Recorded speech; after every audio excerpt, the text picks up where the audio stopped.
What's up, guys? Keith Kelfis with the Untrapped podcast. I got Paul Jamison on the show and his book, Cut That Grass and Make That Cash. You got a new book that just came out, but your podcast has exploded, bro. You're all over the place. Green Industry Podcast. Paul Jamison, what's up, bro? What's up, Keith? Man, I'm excited to have you on here. So what's going on? Why you got that big smile? I just like hanging out with you, man. You made me laugh earlier. It's All the time. contagious. What was so funny? Well, you just made me laugh when we were talking off air. Ah, nice. Yeah. I kind of like it. You got it all nice and bright. Mine's all dark. If you're watching this on the Keith Kelfis YouTube channel or listening on the pot, basically we're on video too. And now you've started doing video as well. So do you got a YouTube channel or is it your same YouTube channel? Where are you uploading? I got 2 YouTube channels. So I have it, my entertainment YouTube channel. It's just my name, Paul Jamison. And I'm out there mowing tall grass these days, Keith, on that channel. Nice. And it's fun. And then the Green Industry Podcast with Paul Jamison, that's where we're putting all the video interviews and what Joe Rogan does, what Oprah did. You mentioned Ellen earlier on my show. They're all in-person interviews. So my goal is to do 100% in person as soon as possible, whether I have people flying into Atlanta or I'm going out on the road on podcasts. But for now, like you shared on my show, you got to kind of take what you get at the moment, and I'm virtual for some of them. But yeah, the video interviews and the audio are out there. Love it. Paul Jamison. Okay. And also on Instagram, let's get all this out of the way. Where can people find your podcast? And because you have to listen to Paul. Like your intentionality is so. Where again? At Green Industry Podcast. That's my Instagram handle. And I'm on TikTok now, which actually TikTok has more monthly viewers than YouTube. They just passed YouTube. TikTok does. So I'm on TikTok at Paul Jamison. That's powerful news. Where the most eyeballs are. And you now, I mean, I already knew it was obvious to me, and I'm not trying to ask you to toot your own horn or anything, but you're probably the biggest podcast in the green industry and growing month after month. Yeah, statistically, it's the most downloaded podcast in the green industry. And I know Brian, if you're listening, he gets so mad at me. We're always screenshotting back and forth, and he's like, "Congratulations!" He's probably punching the wall. But yeah, we go back and forth. And Brian's one of my best buds, and we're openly screenshotting our stats. And we share the same producer, Mr. Producer, so he knows both our numbers too. Mr. Producer, that guy's a brilliant guy, and he's very talented as well. I like him. He's got a good heart too. So yeah. I haven't met him in person, but if you don't know, he's the guy. If you listen to Paul's podcast, he's the one with the radio announcer voice. Yep. And now here's Paul. Yeah, he's awesome. He was my boss. You've been to the radio station I used to work at. He was actually he was the assistant general manager. He was my boss essentially back in the day. And then when I transitioned from there, I asked him if he could help me with my podcast, because what was happening was as people were listening on their mowers, they couldn't hear it. It wasn't loud enough. And so he was able to master it so it still had the quality, but it was loud. And then the rest history. Brian hired him, and then Caleb Allman hired him, and now a bunch of people. He actually has a job in Silicon Valley for a big company as well, doing their podcast. Man, that's awesome. So in today's day and age, you can have your dream. You can do a day business and have another side hustle. You can have multiple businesses. There's so much stuff you can do. That was part of my next question is you are in every way a professional radio show host, personality, announcer, and you cross-pollinated with landscaping. And it was like you're a believer and you talk about Christ, and boom, you just had this feeling to go full time. So you had an actual lawn care landscaping business. Can you talk about that transition and how your podcast took off? And yeah, absolutely. So I actually started the lawn care business in 2011 with no business knowledge. I was broke, busted, and disgusted. You had similar humble beginnings. Mm-hmm. And out of pure desperation, I started, the mortgage payment was $928 a month. So I'm like, I have to scrape together $928 a month just to pay my mortgage. And then, all the other bills I had. So I was out there mowing, edging, trimming, blowing, working like a dog from the beginning of the morning till we call it dark 30, it'd be dark and I'm still out there working, and I could barely make ends meet. And so I was working so hard in lawn care landscaping, 2011, 2012, 2013. And then I started going on YouTube because I was working at the radio station in 2013 and 14. They put me on the overnight shift from midnight to 6 a.m. So I typed in lawn care into YouTube, and I'm giving you the full loop here, so just bear with me. But I started watching this guy named Geek the Freak, Greg Chisholm, and he'd be out there mowing these $25 lawns and doing voiceovers. And I was like, dude, this is crazy. You know, I was learning so much. And then the suggested videos in the right-hand side of old school YouTube, it would say, you may also like, and then this Keith Kalfas guy gets in there, and lawn care rookie. And this kid, when I say kid, he hadn't even gone through puberty yet, B&B lawn care. So I started watching you guys in 2013, 2014, making the same exact mistakes as everybody, but I'm learning. I'm watching these YouTube videos. Like I paid more attention watching these YouTube videos than I did in high school. Like I was on the edge of my seat, learning this information, growing my lawn care business, growing my landscaping business. And I share all that just to say, I relate to the guys who are just starting, because most of us don't charge enough. We do everything raggedy starting out because you just don't know. Like you share, we have an employee mindset. And now all of a sudden we're an owner of a business. So I was growing my business and turned the corner 2014, 15, 16. Things started changing and I started getting better clients and charging more and running with efficiency. And the business was going well and exploding in 2017, 18. I was doing the head coach of Atlanta Falcons, the captain of Atlanta Falcons. Like I had high-end customers that were great. And I'm in my buddy Brian Ring. I was in Minnesota in August of 2018. And he had given me a 48-inch mower and a trailer, and I was spending some time with him in Minnesota. And I had to drive the trailer and the mower that he gave me back to Atlanta. So it was a hot summer morning in Minnesota. I wake up in the morning in Minnesota. I drive through Wisconsin. I drive through Atlanta, and my life changed. Pardon me, Atlanta. On my way to Atlanta, I drove through Illinois, and my life forever changed on this August day in 2018. I'm not in Chicago area anymore. I'm like in the middle of Illinois. It's nothing. It's stuff like cornfields. And I'm just driving, and I had a vision. And so if you had do you have dreams at night while you're sleeping, Keith? Yeah, every night. Okay. So a vision is like a dream. You're sleeping and you think it's real. Like you don't know, oh, I'm dreaming. Like at least when I'm dreaming, I'm like, you think you're like in a movie or like it's real life. You know what I mean? And so does that make sense to you? 1,000% for me. Okay. So I'm driving down the highway at 75, probably 85 miles per hour. Let's be honest. I'm driving down the highway and I have a vision. Well, this doesn't happen. I don't think this ever happened in my life other than just one day where I watch like a movie. I forgot that I'm driving on the highway and I switch into this movie scene, and there's guys that are driving pickup trucks and they're listening to my voice in the pickup truck. And then they're in like a shop, like a barn dominium or like a landscape shop where you keep all your equipment and stuff. And I can hear my voice, like it's playing on like a speaker or whatever, Bluetooth speaker. And it went from scene to scene to scene. It was different looking guys, different trucks, different shops, different regions. And I watched it. It was like a movie. And then it ended and I like woke up like a deer in headlights. Like, I'm like, oh my gosh. And as my eyes were back on the highway, I heard a voice, which was the Lord. He said, if you build it, they will listen. Kind of like the movie, The Field of Dreams. If you build it, they will come. It was like, if you build a baseball field, the legendary baseball players will come. Kevin Costner movie. I heard the Lord say to me, if you build it, they will listen. And I immediately knew everything I just saw. It's crazy now because in 2022, it's all actually come to pass. It's like every day people are, some guy was just in a Bobcat and DM'd me right before we hopped on. I was like, I'm listening to you, dude. So that was 2018. But at the time I had a full-time lawn care business. And I also had a radio show that was reaching a ton amount of people that was 29 hours a week. So I was like, I don't have any time to do anything other than run my lawn care business and do my radio show. What just so happened right after I had that vision, Naylor Taliaferro was coming down to Atlanta to film me for his Get to Know the Pro series. I remember you and him went to Lifetime Fitness. I watched that video. Where he came in. Remember that series when he was interviewing y'all? Yeah, dude, that was awesome. So he comes down to the ATL and we go to Waffle House. I don't know if you guys have those in Michigan, but they're all over the place here in Atlanta. Hole in the wall little breakfast joint. Do they have Waffle House up there? No, but on the way to the GIEX every single year when we're going through Ohio and stuff, we end up stopping at one.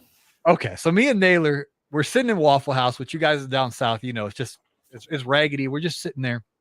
And I told Naylor, I said, Naylor, I just told him everything that happened.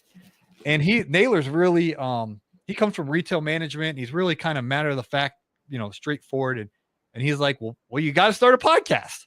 He's like, what else do you need to know? He's like, you start a podcast. Like, I can't. There's no possible way I can start a podcast. I was like, I'm running my business. I'm doing a radio show. He's like, dude, you'd be a fool not to start your podcast. And so me and him, you've been to the radio station where I used to work at. There's a Waffle House right around the corner from there. That's where we were. So we literally went from the Waffle House to the radio station where I worked at. It was on a Sunday. No one was there. And so I recorded Naylor for 2 hours. We just went in the studio, same studio I interviewed you in, Keith.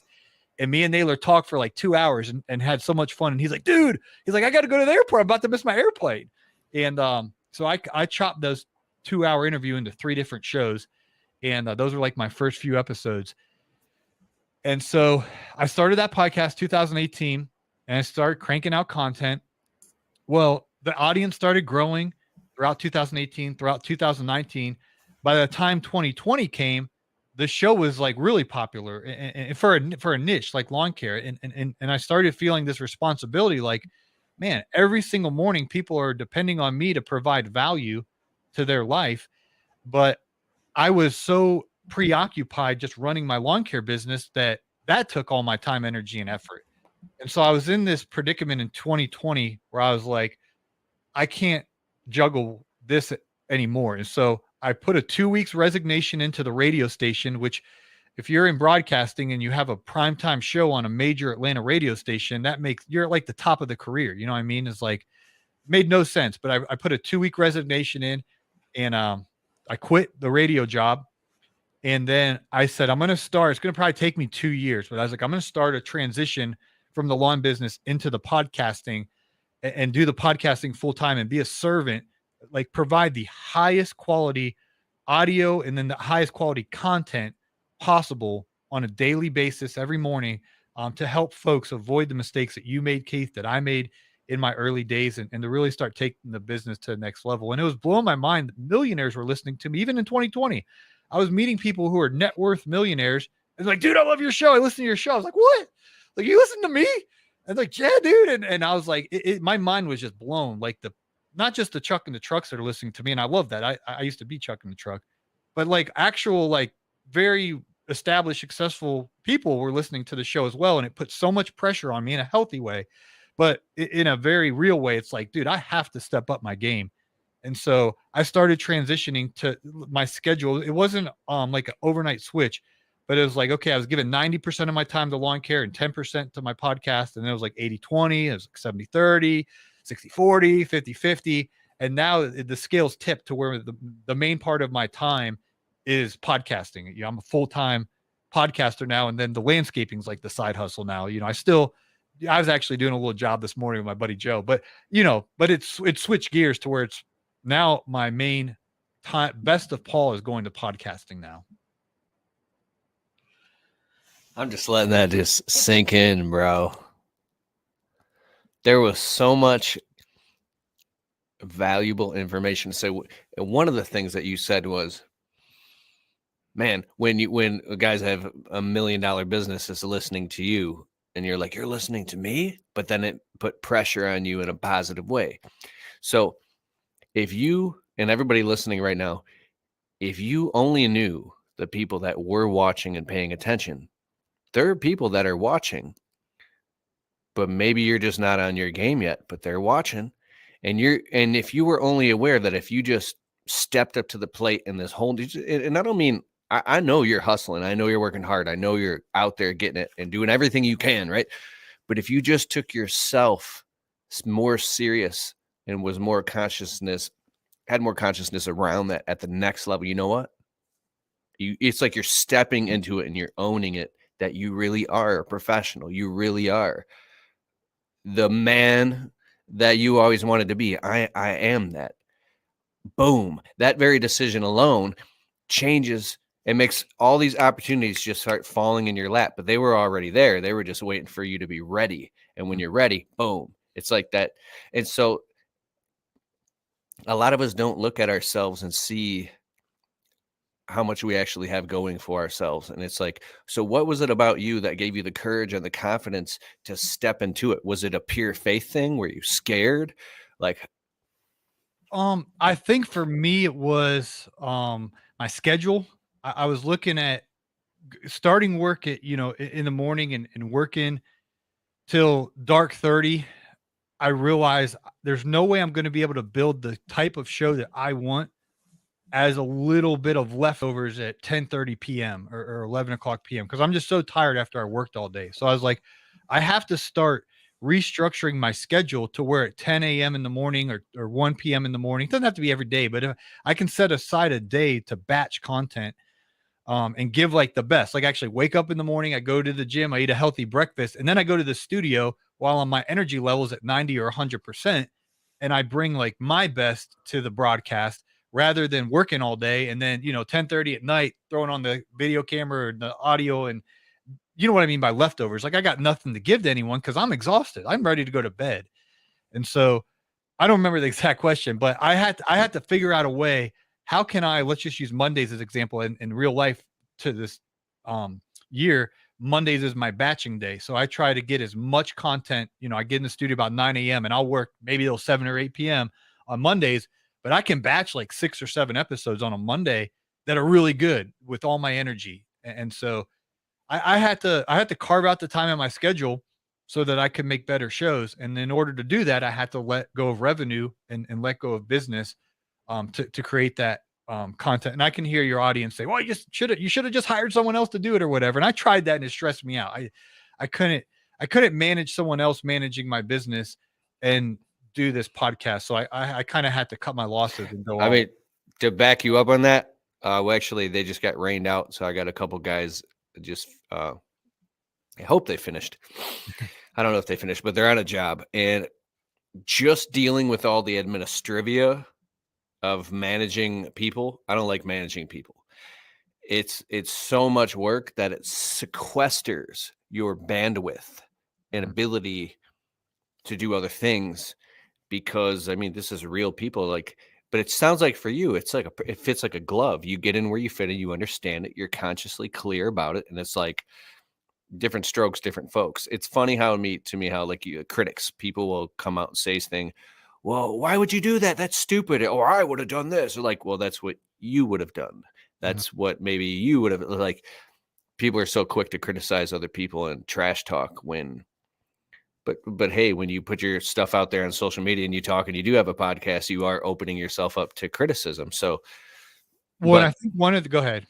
no, I'm One of the good. reasons why I think the show is popular Mhm. is because of the vulnerability of here. I just share my honest story. So it's not this plastic fake company that's got it all together. That's like, yeah, do this, and that, and the other. People can't relate to that, but people can relate to your YouTube videos when you're out in the parking lot and it's cold and it's dark and it's like 2 a.m. and you're like, I got ripped off. I should have charged more. Like that's what people like, on YouTube and with podcasting. And my guest, I just interviewed a guy named Jarvis down in Mississippi last week, and he was so real and so authentic. And I was asking Mr. Producer, I was like, why did that show have so much traction? Like that show is so popular when you look at the analytics and stuff like that. And we realized Jarvis was just so real. He's so authentic about his story. He's actually a solopreneur now, and he realized he had to downsize his business because he's about to lose his marriage because he was so overwhelmed. And he just shared vulnerably, he's like, my marriage is way too important. I went this route because of this, and he saved his marriage, and it was authentic and vulnerable. So I think that's part of why the show's popular is because my guest and myself, we try to just be real, like straightforward. This is what's really going on in our business, rather than some of these shows that are so polished and fake, if you will. Um, so we're kind of like organic underground root podcast, but it's getting popular. I love it. That's powerful. How many episodes have you released and how many downloads do you guys have right now? And how much per Yes. month and all that? Yeah, I'll pull it up so we're accurate here. So Mr. Producer is my fact checker because he sees all my back end analytics. So And 1 if you, million. I've never mentioned before, real quick, side note, when you say Mr. Producer, guys that listen to my show might not know who he is. Oh, If you listen to the Untrapped podcast, my podcast, and you might have heard it already on the show, an ad comes in, and now here's Keith. Like, well, I totally I botched that because he sounds amazing. That's Mr. Producer. He's the guy that you hear the radio show announcer voice, and he's a real guy and he's really awesome. So what, Paul? Yeah, and his nickname, I nicknamed him Mr. Producer because he didn't realize he was gonna get like so much attention, and so I guess he just kind of rolling with this nickname or whatever. But He's a rock star. yeah, it's bizarre. So February, which is the off season, we had 102,000 downloads. Podcast. March, which now you're starting to get in the spring rush a little bit, 121,000 downloads. And then April, when the spring rush started, we had 142,000 downloads in 1 month talking about a lawn care business. Like it's a niche show. We just talk about lawn care. Yeah. So to date, we're at 1,542,710 downloads. Boom. That's good, bro. Yeah. So are the majority of those on Apple Podcasts or Spotify or Apple's number one, Spotify's number two. Yep. Correct. Yeah. Dude, that's nice, man. So that means people all over the world are listening. Just maybe even guys that work at an office job and they're listening in. There are people listening. Yeah, and we get a lot of stories like that of folks that are getting the boat close to the dock. They hate their job. They want to. They're thinking about starting a lawn care business, and they're listening into the show in advance to get prepared. So when they start it, they can have a proper foundation and make that leap and be profitable. So Paul, I've said this before, and you're a super humble guy, so I'm not trying to what the word is. I'm not trying to stroke your ego. But the way, I don't know about other people, but I know the way that I see you and the way that I perceive you. So I'm laughing because this is an observation. You can feel free to take it as a compliment, but it's just an observation. How about that? You're the dude. And when I listen to your podcast, I imagine millions of people listening to this. And you were chosen for this position. Like this is your calling, and you serve people on so many levels in different ways that you probably don't even comprehend. And what you're doing is such a powerful and such a good thing. And I appreciate it, man. Thanks, Keith. I absolutely love what I do. Like to me, broadcasting it's so much fun. Like I thoroughly enjoy it. It's a blast. Okay. And I want to be mindful of your time, but I want to say, because you do have a podcast and I'm promoting like crazy, talking about it so much, two quick things. You can do it. I got 26. I got plenty of time. Okay. In whatever order you want. What is like one of the hardest things you've had to come through that you have overcome in your entrepreneurial life? And then 2 is, what are some of like the best podcast shows that you've had that people should go back and listen to? Yeah, totally. So the biggest hurdle that I think I've overcome in business, and when I had you as a guest on my podcast, we touched on this a little bit, but that was pricing. And so I just truly didn't understand how much overhead it actually takes to run a business where you have the right people on the bus. So I think it was Gerber in the E-Myth book where he taught. There's several books I intertwine because I'm always listening to audiobooks and learning. But I heard him teach that as the owner of the business, you need to be able to go to the beach, which I'm going to the beach actually this Sunday. Good for you. Thanks. Can't wait. You need to be able to go to the beach for 3 weeks, and your business can just run without you just sitting there putting your coconut oil on and drinking your Essentia water, listening to the waves.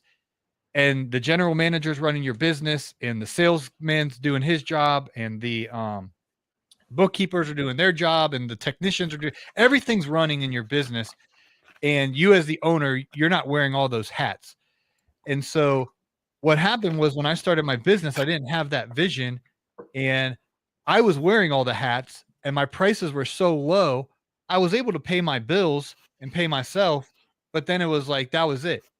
And so my biggest mistake was I didn't properly price my services in lawn care, in podcasting, and in both of them with that big real business mentality. And so my prices, Keith, were way too low. And I had to raise my prices. I had to learn my worth. I had to, and you shared this so beautifully on my show, I have to really understand how businesses works. If Paul Jamison takes this hat off and somebody else puts this hat on and I have to pay them, how do I build a business that way, and getting those prices on point and really figuring out my overhead cost recovery, what I need to earn per hour, what I need to earn per day, and then make sure I'm hitting those numbers. And so that was by far the biggest mistake. And I'm in process of correcting that mistake and getting my pricing on point, so that I can build something special with the proper pricing. Can I switch to the other answer now, or is that sufficient? You can keep going. To answer the best episodes or to talk about Best episodes now. Okay. I'm just playing around with you. Okay. So the best episodes, episode number 200 has Liz and Brian Fullerton, and they share the story. And Brian, I'm in his family room, and he's got tears dripping down his face. And Liz is absolutely, I mean, they're both crying, and I'm crying. But I was trying to keep it together, but they were crying. And the reason they're crying in episode 200 is because they had just bought, and I don't even think it was public information. They just kind of told me because I happened to be in their living room that day. But they had just bought 3 acres, and they were crying as they were telling me that they bought 3 acres because this was 2020 when they were telling me this. In 2018, they had a vision board. They were living in a raggedy 1-bedroom apartment, $700 a month, stains on the floor, and they had a vision board where they had their goals. And one of their goals was to get this plot of land, was to get this acreage. And Liz tells the story where Brian walks in, and Liz had taken the dreams that were on the vision board and she had ripped them up and she had thrown them on the floor, and she was just fed up with Brian and that they weren't getting anywhere and that their life sucked. And so she took their dreams literally and ripped them to pieces, threw them on the floor, and she went to bed crying. Went to the bedroom crying. Well, Brian walks into the kitchen and he sees their dreams ripped up on the floor. So he starts crying, and he picked the dreams up, which is a shredded piece of paper now, and he put them in a little Ziploc bag, and then he put the tape on the bag and he put it on the refrigerator. Like, we're going to accomplish this stuff. And so fast forward from 2018, their broken dreams actually became a reality with the purchase of their 3-acre land that you guys have probably seen on YouTube with Brian and his boys mow it. And so they start crying, telling me that story. And the point of the episode 200 was that you need to have a vision for your life. You need to actually have a vision board. I have a very full vision board with so many goals that I have financially, physically, relationally. This thing is, there's no room on my vision board. It's all full with goals. And so that episode's so powerful because they have proof that if you have a vision and you write it down and you actually put it on your vision board, or you write down your goals and they're measurable and they're specific, and then you actually take the baby steps to get traction to go to those goals, that you can accomplish those goals. And so it was so cool to see them on a mountaintop climatic experience where they just achieved the goal and then look back and be like, oh my gosh, do you remember when we used to sit in that $700 a month apartment with all of our card debt and all of this and all of that, and then actually come through that and accomplish their goal? That's a really popular episode number 200. Bro, you almost had me crying because everybody can relate to that. Hopefully. Yeah. I mean, dang, I just spent $90 on a dream board, a big cork board at Office Depot. I brought it home. I always say, you spent $90 on it. It's huge, right? Because now we're putting all of our dreams on it. And go ahead. And one thing about Brian, somebody commented on one of my YouTube videos, Scrubber Ducky Brian, or some people don't like him, just like some people don't like me, or I see everybody probably likes you. But it's like, I know Brian personally, and when you really actually get close and know him and he bears his heart to you, he's a great guy, man. He's a brilliant dude, and he's generous, and he's come a long way. But anyways, what were you saying? Vision board. You spent $90 on a cork board and your wife got mad at you. She didn't get mad. No, she was like, that was $90. I was like, yes, this is our dreams. Because I thought about it. I was standing in Office Depot and there was a little one for $36. And there was a big one for like $90. And I was like, how big are my dreams? I mean, if this dream board thing really works and it can really speed up the process, and we're talking about your dreams here, this is your life. I'm going to get the bigger one and I'm going to start. So I've already printed out and got a picture of this beautiful, this Golden Eagle log and timber homes. It's like a beautiful home, but it's like a log cabinish. Dream home, bro. Boom, put it up on there and moving forward with all that type of stuff. And yeah, at my church on Saturdays, with the youth, they have it's called the Holy Spirit vision boarding, and they'll have you have to be like ages 15 to 24, whatever. And they just did this last Saturday, all the women in the church. So they went and they took their vision boards and they just prayed, like, God, what is your vision for my life? And then they was print out pictures and put it on their vision board. And by the end of the session, they had their vision boards completed. And it's cool to do that in a group. But I just personally did mine. It's completely full. I went to a home or Office Depot or whatever, and I laminated all the pictures. So I print out really high quality pictures, and then I laminated them so they're real, professional looking and a good color printer. And then I cut them out, and now I have them on my vision board. And I look at them, and it's in my office. I look at them day in and day out and day in and day out. And subconsciously you just start envisioning it. One of the things on my vision board is Rush Limbaugh's house. Now, Rush Limbaugh passed away like a year and a half ago. But he has a mansion in Palm Beach, which is like one of the most expensive places you could live in the world. And he actually had the biggest radio show in the history of the world. And he did it from his house on the beach. The biggest radio show that influenced the most people was done in his house, the Excellence in Broadcasting house there in Palm Beach. So for example, I printed out his exact, you can find his exact house on Google. And I printed it out and I put it on my vision board because I want to have a nice house one day that's got an awesome studio in it. And so, for example, I just put his home on there. I have Logan Paul's home on there. He has a cool little studio. My vision's bigger than his, but for the studio. But anyway, he's interviewing Gary Vaynerchuk, and they're sitting in the Impulsive studio in Puerto Rico. And so I printed out his new little studio. You actually met Logan Paul, didn't you? yeah, we were at his house for like 3 days. It's a whole nother story. But anyway, I'm not highlighting him, but I'm highlighting his studio. I just like his studio. So I have it on my vision board because I told you when you interviewed me, I want to build a podcast studio. So I'm thinking about it every single day. And then when I go to sell a job, right, I put my shoulders back, I put my chest out. That stuff ain't cheap, right? Like, all right, I'm gonna raise my price, and because it stretches me to make more money so I can accomplish my goals. And I mean, we'd be here for hours if I went through every single picture I have on my vision board or word I have. But back to episode 200, Brian and Liz really, because I for whatever reason before then, yeah, I heard all the experts say, yeah, you need to write down your goals. They need to be measurable and specific. And I could regurgitate all of that, but I wasn't actually living it. It was just in my mind. It wasn't actually in my day-to-day life of setting goals. So when I sat there and watched Brian and Liz cry and tell me that if you have a vision board and you stick with it, you can accomplish your goals, that was really influential in my life. And then when I came back to Atlanta, I literally bought a vision board from Target, like Liz told me, but it was just sitting on my wall empty. And Pastor O called me one day, my pastor, and he said, hey, Paul, do you have a vision board?